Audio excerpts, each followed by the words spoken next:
कैसे हैं दोस्तों आज हम बात करेंगे एक ऐसी घटना के बारे में जिसने पूरे परिवार को तबाह कर दिया, जिसकी वजह से पूरा इलाका सदमे में आ गया। एक ऐसा केस जिसमें कोई सोच नहीं सकता था और खुद परिवार के लोग भी नहीं समझ पाए कि असली मास्टरमाइंड कौन हो सकता है। यहाँ तक कि इन्वेस्टिगेशन करने वाली पुलिस तक अंदाजा नहीं लगा पाई। दोस्तों, इसमें ना तो कोई सबूत था, ना कोई चश्मदीद गवाह थे, ना ही कुछ और। फिर भी पुलिस हार नहीं मानती। दोस्तों, मैं हूं अनुज।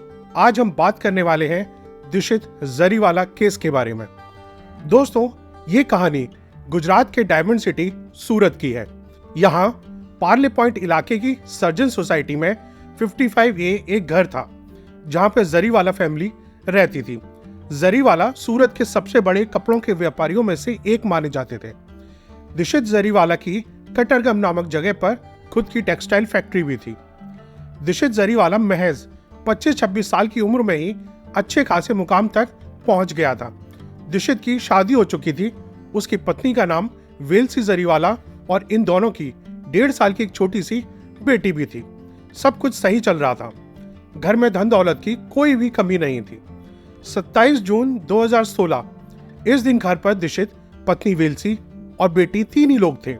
रात में किसी रिश्तेदार के यहाँ इनका डिनर का प्लान था। सूरत में इनके काफी सारे रिश्तेदार रहते थे। तो 27 जून 2016 की रात 9:45 के आसपास दिक्षित अपनी पत्नी और बेटी के साथ गाड़ी से घर वापस आता है। ये रिश्तेदार के यहाँ से डिनर करके वापस आए थे। दिक्षित ने पार्किंग में गाड़ी पार्क की और फिर सभी लोग घर के फर्स्ट फ्लोर पर जाते हैं। सभी लोग फर्स्ट फ्लोर पर और सेकंड फ्लोर पर ही रहते थे। नीचे ग्राउंड फ्लोर पर पार्किंग एरिया था। फर्स्ट फ्लोर के बेडरूम में आने के बाद दिक्षित ने अपनी पत्नी वेल्सी से कहा, लगता है कि मैंने पार्किंग की लाइट ऑन ही छोड़ दी है, मैं उसे बंद करके अभी आता हूँ। इसके बाद दिक्षित नीचे चला गया। अभी कुछ मिनट गुजरते हैं, दिक्षित वापस नहीं आता तो वेल्सी उसे आवाज लगाती है। इस पर दिक्षित बोलते हैं कि बस मैं आ रहा हूँ, कुछ काम पड़ गया था। अब 5-10 मिनट और बीत जाते हैं, फिर भी दिक्षित वापस नहीं आता। इसके बाद वेल्सी बेड पर बेटी को सुलाकर खुद दरवाजा खोलकर नीचे जाने लगी। जैसे ही वेल्सी दरवाजा खोलती है तो सामने देखती है कि मास्क लगाए और हाथों में ग्लव्स पहने 3 बदमाश दिक्षित के गले पर चाकू लगाए सीढ़ियों से ऊपर आ रहे हैं और दिक्षित उनका विरोध भी कर रहा है। यह देखकर वेल्सी की हालत खराब हो जाती है। अब ये तीनों बदमाश दिक्षित को लेकर उसके बेडरूम में चले जाते हैं। इन 3 बदमाशों में से एक ने दिक्षित के गले पर चाकू रखा हुआ था और बाकी 2 बदमाश घर को लूट रहे थे। कीमती सामान, गहने, पैसे, ये सब कुछ इकट्ठा कर रहे थे। वेल्सी ने भी ढेर सारे गहने पहने हुए थे। अब उन बदमाशों ने वेल्सी के गहने भी उतरवा कर रखवा लिए। बेडरूम में बदमाशों ने वेल्सी से बोला कि बच्ची को उठाओ और बाथरूम में जाओ। वेल्सी ने ऐसा ही किया और वह बेटी को उठाकर बाथरूम में चली गई। फिर दोनों बदमाशों ने बाथरूम का दरवाजा बाहर से बंद कर दिया। 1 से 1.5 घंटे तक बाथरूम में बंद रहने के बाद वेल्सी को एहसास होता है, उसे लगता है कि बदमाश चले गए हैं, क्योंकि अब कोई आहट या आवाज सुनाई नहीं दे रही थी। इसके बाद रात के 11:30-12 बजे के बीच वेल्सी ने बाथरूम की कांच तोड़कर उसकी खिड़की तोड़ी और बाहर की ओर चिल्लाने लगी। इस इलाके में लोग एक दूसरे को अच्छी तरीके से जानते थे, मिलजुल कर रहते थे। कुछ पड़ोस के लोग वेल्सी की आवाज सुनकर भागते हुए घर की ओर आते हैं। दरवाजे खुले हुए थे। ये लोग फर्स्ट फ्लोर के बेडरूम में गए। पूरा घर तहस नहस था। यहाँ देखा कि बेड पर दिक्षित लेटा हुआ है। बेड पर चारों तरफ खून बिखरा हुआ था और ये खून दिक्षित के शरीर से निकल रहा था। ये सब कुछ देखकर पड़ोसियों की भी हालत खराब हो गई और उन्होंने फटाफट पुलिस को कॉल किया। थोड़ी देर में पुलिस मौके पर पहुंच गई। घर में प्रवेश करते ही पुलिस ने देखा कि घर का सारा सामान बिखरा पड़ा है और सारी अलमारियों के दरवाजे खुले हैं। अलमारियों की तिजोरी भी खुली हुई है। हर रूम का यही हाल था। पहली नजर में तो ये लूटपाट का केस लग रहा था। बेडरूम में दिक्षित की लाश पड़ी हुई थी। पुलिस ने तुरंत उसे पोस्टमार्टम के लिए हॉस्पिटल भिजवा दिया। इसके बाद अनजान लोगों के ऊपर कत्ल का केस दर्ज करके इन्वेस्टिगेशन शुरू कर दी। अब बात सूरत के एक नामी बिजनेसमैन के कत्ल की थी। खबर बड़ी थी और सुबह होते ही यह खबर आग की तरह फैल गई। सुबह से ही न्यूज रिपोर्टर्स और बाकी लोगों का आना जाना शुरू हो गया। यहाँ पुलिस के बड़े अफसर भी आते हैं। घर पर केवल 3 लोग ही मौजूद थे। एक दिक्षित, जिसका कत्ल हो गया था। दूसरी वेल्सी, जो रात से ही लगातार रो रही थी और उसके आंसू रुकने का नाम नहीं ले रहे थे। बीच बीच में वेल्सी बेहोश भी हो जाती थी और फिर होश में आने पर दोबारा रोने लगती थी। तीसरी थी उनकी 1.5 साल की बेटी। अब इस बच्ची को क्या पता होगा, वेल्सी की इकलौती चश्मदीद गवाह थी जो बता सकती थी कि क्या हुआ था। लेकिन वेल्सी की हालत पहले से ही रो रो कर खराब हो चुकी थी। पुलिस ने उससे अभी बात करना ठीक नहीं समझा।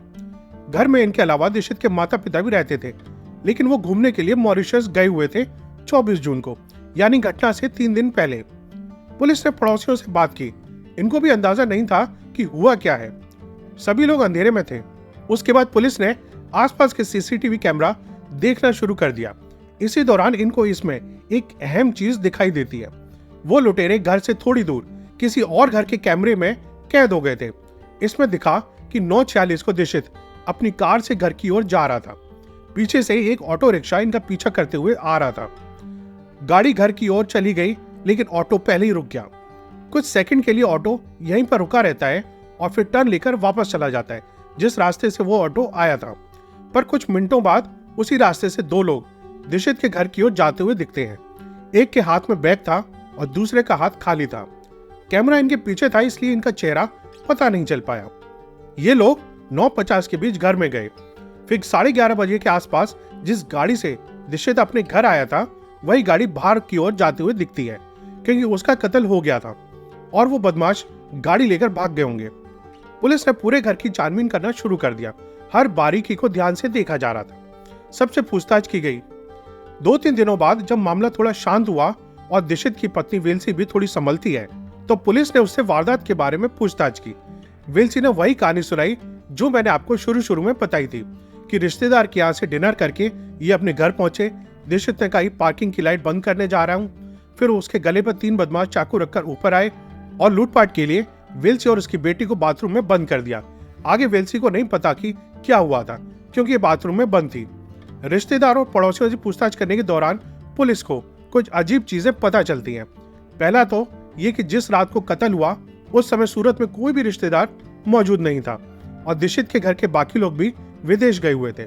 अब ये सवाल उठा कि क्या उन लुटेरों को पहले से पता था कि आज के दिन दिशित का अपना कोई भी शहर में मौजूद नहीं है, या फिर यह इत्तेफाक था। पुलिस ने सबसे पहले उन रिलेटिव्स को अपने रडार में लिया जिनके घर पर दिशित और उनका परिवार डिनर करने के लिए गया हुआ था। क्या पता उन्होंने पैसे के लिए यह सब कुछ किया हो, क्योंकि घर के ढेर सारे गहने और लगभग 55,000 रुपए गायब थे। इन रिलेटिव से बात की गई, लेकिन उनमें से कुछ भी पता नहीं चलता। वो गहने जेवर भी इनके घर से कुछ भी बरामद नहीं हुआ और न ही इनका दूर दूर तक किसी लुटेरे या बदमाश से कोई रिश्ता था और न ही किसी क्रिमिनल को ये लोग जानते थे। पुलिस को ये कहीं ना कहीं ये यकीन था कि इसमें जरूर किसी न किसी घर वाले का ही हाथ होगा, क्योंकि इतना सटीक टाइम कोई बाहरी आदमी नहीं जान सकता।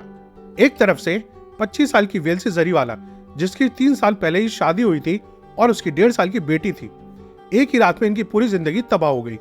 ये विधवा बन गई। दूसरी तरफ पुलिस के ऊपर बहुत ज्यादा प्रेशर था। दिशित के बाकी रिश्तेदार भी काफी आम लोग नहीं थे, कोई इनके ऊपर तक जान पहचान थी। ये लोग भी पुलिस के ऊपर प्रेशर बना रहे थे। इनके अलावा बाकी मीडिया वाले और बाकी जनता तो थी ही। पुलिस ने घर के नौकरों से लेकर ड्राइवर तक, दिशित की फैक्ट्री में काम करने वाले लोगों से लेकर उसके दोस्तों तक सबसे बात की, लेकिन ऐसा कोई भी नहीं मिला जिससे दिशित की दुश्मनी हो। घर के अंदर आने वाले सभी दरवाजे बिल्कुल सुरक्षित थे, कोई डैमेज नहीं था। फोर्सफुल एंट्री के कोई भी सबूत नहीं मिले थे, यानी जो लोग भी अंदर आए उनकी आने में किसी घर वाले ने ही मदद की थी। यह भी था कि अगर किसी की दिशित से दुश्मनी हो तो उसकी पत्नी वेल्सी के बयान के आधार पर ये पार्किंग एरिया में गए थे। अगर वो बदमाश चाहते तो उसे वहीं पर मार के भाग सकते थे।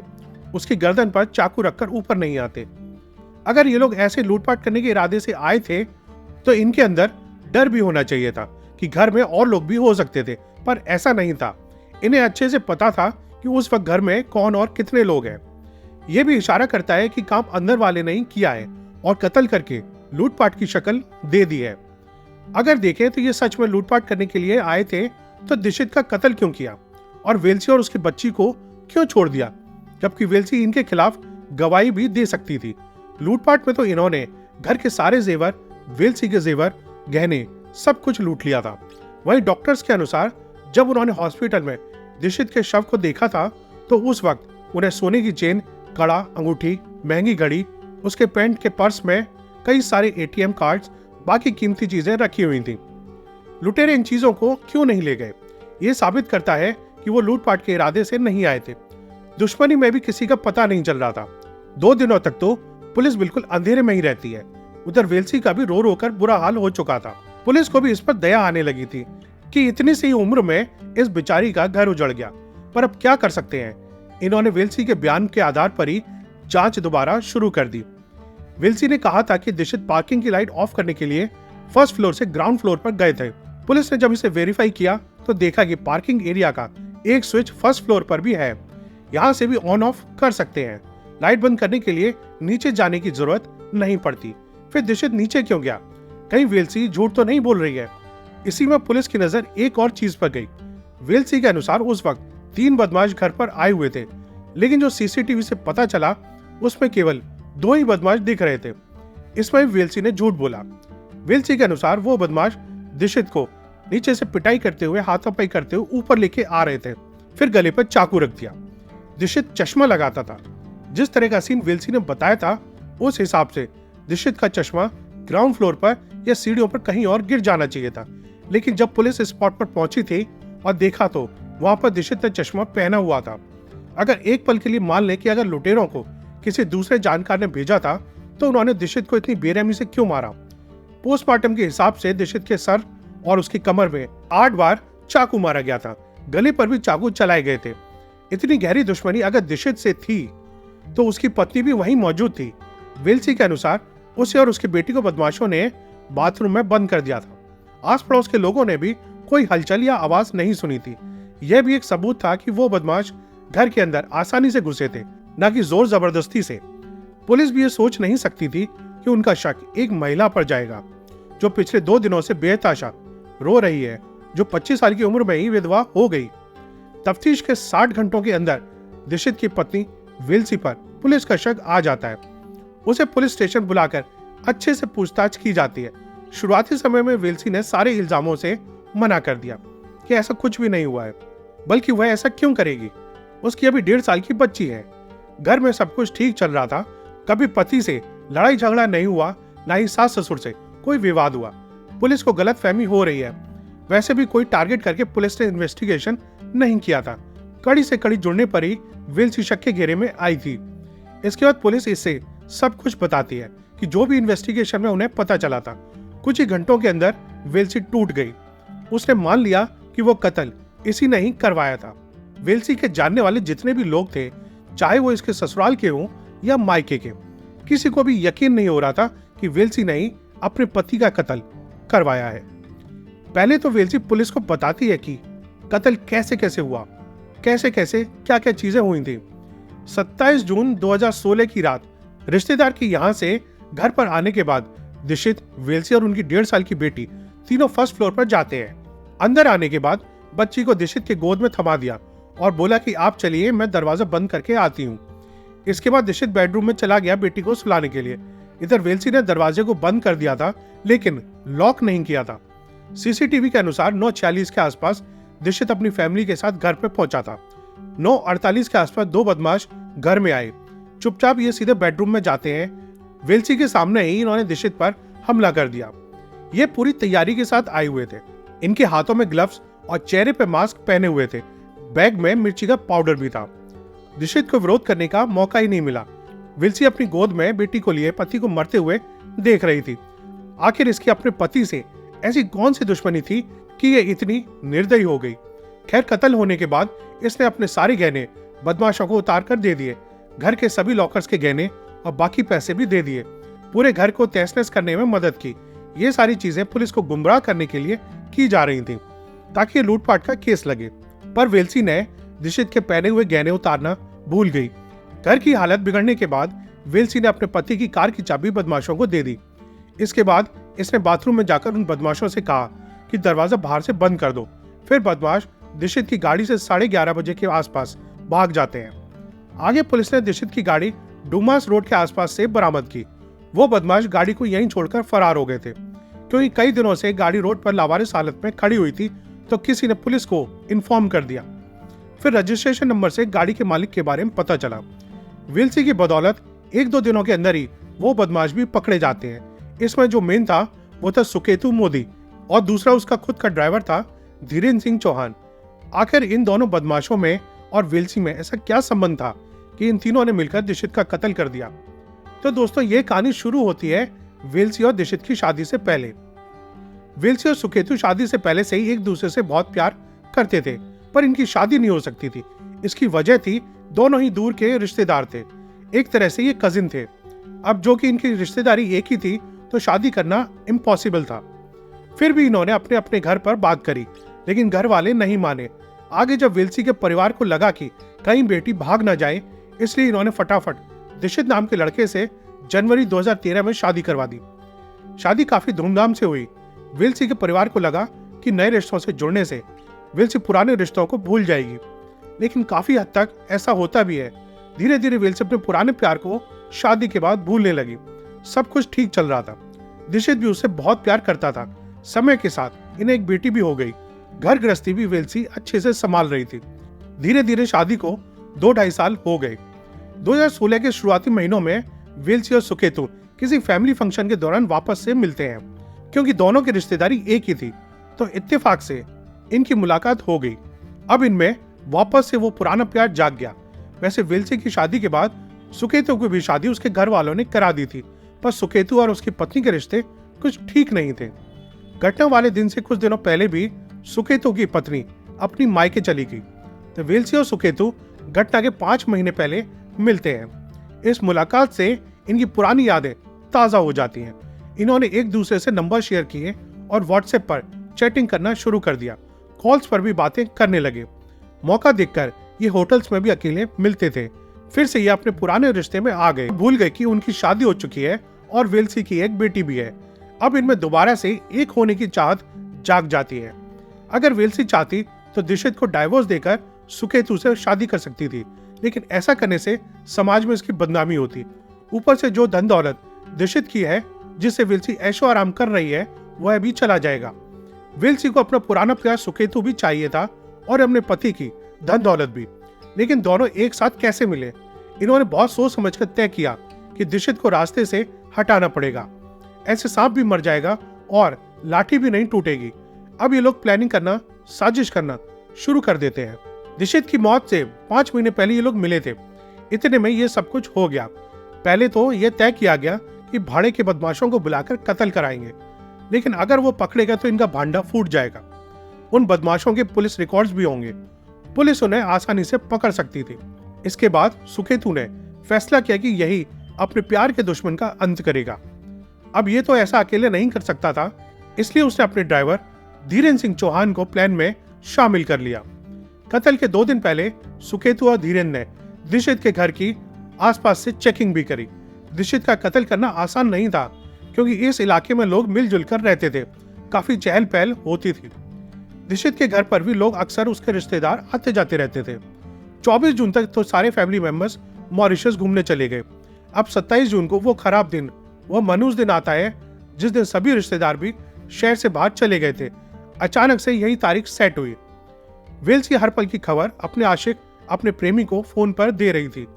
फिर 27 जून की रात में क्या हुआ और कैसे हुआ, ये तो आपको बता ही दिया है मैंने। दिशित को या उसके परिवार को कभी पता नहीं चला था कि वेल्सी का पहले से कोई रिश्ता था। ये किसी से बहुत प्यार करती थी। कहीं ना कहीं इसमें वेल्सी के परिवार की भी गलती थी।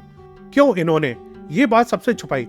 जाने अनजाने में ही सही, लेकिन दिशित की मृत्यु के पीछे केवल वेल्सी का ही हाथ नहीं था। पुलिस ने कई सारे सबूतों के साथ कई चीजें और इकट्ठा करी, जैसे दिशित के घर के पास का सीसीटीवी फुटेज, जिस होटल में सुकेतु और वेल्सी मिलते थे, वहां के फुटेज, इनकी व्हाट्सएप चैटिंग, कॉल डिटेल्स, वारदात के दिन इनके द्वारा पहने हुए कपड़े, वो ग्लव्स और मास्क, ऐसे कई सारी चीजें इकट्ठा करी। पुलिस ने वेल्सी, सुकेतु और धीरेन्द्र, इन तीनों के ऊपर चार्जेस फाइनल कर दिए। फिर उनके ऊपर मुकदमा शुरू हुआ। पुलिस ने केस में 100 से भी ज्यादा गवाहों को इकट्ठा किया था। सेक्शन 164 के तहत उनके बयान भी दर्ज किए गए थे। इनमें ज्यादातर गवाह कोर्ट में जाते ही अपना बयान बदल देते हैं, जबकि इन्होंने पुलिस के सामने रिटन में कुछ और बयान दिया था और कोर्ट के सामने कोई और बयान दे दिए। पुलिस ने उस ऑटो वाले को भी ढूंढ निकाला जो सुकेतु और धीरेन्द्र को अपने ऑटो में सर्जन सोसाइटी लेकर गया था। ये ऑटो वाला भी अपने बयान से मुकर गया। केवल पुलिस वाले और पोस्टमार्टम करने वाला डॉक्टर अपने बयान पर डटे हुए थे। जिस दुकान से वो मास्क और ग्लव्स सुकेतु ने खरीदे थे, वहां की ओनर भी कोर्ट में बयान देने के लिए आई, यह चीजें एक बाइक की दुकान से खरीदी गई थी, जहां पर बाइक के रिलेटेड उसकी एक्सेसरीज मिलती हैं। कोर्ट में साबित नहीं हो पाया कि वो चीजों सुकेतु ने कत्ल के लिए खरीदी थी या अपने पर्सनल यूज के लिए, क्योंकि वो एक बाइकर भी था। उसको बाइक चलाने का बहुत ज्यादा शौक था और वह अक्सर इन चीजों को दुकान से खरीदता रहता था। यहाँ कोई भी चश्मदीद गवाह या डायरेक्ट एविडेंस नहीं थे। गुजरात हाईकोर्ट ने 16 अप्रैल 2017 को बिलसी को छोड़ दिया, क्योंकि उसके खिलाफ कोई भी सबूत नहीं मिला था। लेकिन एक कंडीशन भी रखी गई कि ये गुजरात से बाहर नहीं जा सकती। पुलिस स्टेशन कोर्ट में यह भी साबित करने में असमर्थ रही कि उस दिन सुकेतु और धीरेन्द्र उस घर में आए थे और लूटपाट करने का उनका इरादा नहीं था। सीसीटीवी कैमरा में भी इनका चेहरा नहीं दिखा था। आगे 31 दिसंबर 2019 को विल्सी जरीवाला, सुकेतु मोदी और धीरेन्द्र सिंह चौहान, इन तीनों को बेनिफिट ऑफ डाउट की वजह से कोर्ट ने रिहा कर दिया। ये तीनों ही केस से बरी हो गए, छूट गए। अब तक की लेटेस्ट खबर यही है कि ये लोग जेल से बाहर हैं। तो दोस्तों, यह थी आज की कहानी। आपको क्या लगता है कि जो ये हुआ सही हुआ या गलत हुआ? मुझे कमेंट में जरूर बताइएगा। आप लोग भी अपना ख्याल रखिएगा। फिर मिलेंगे। जय हिंद, जय भारत। आज के लिए इतना ही दोस्तों। आपको वीडियो अच्छी लगी हो तो लाइक जरूर करें। ऐसी और इंफॉर्मेटिव वीडियोस के लिए चैनल के दूसरे वीडियोस भी देखें और जाते जाते चैनल को सब्सक्राइब और बेल आइकन को दबाना ना भूलें। Tata, bye bye.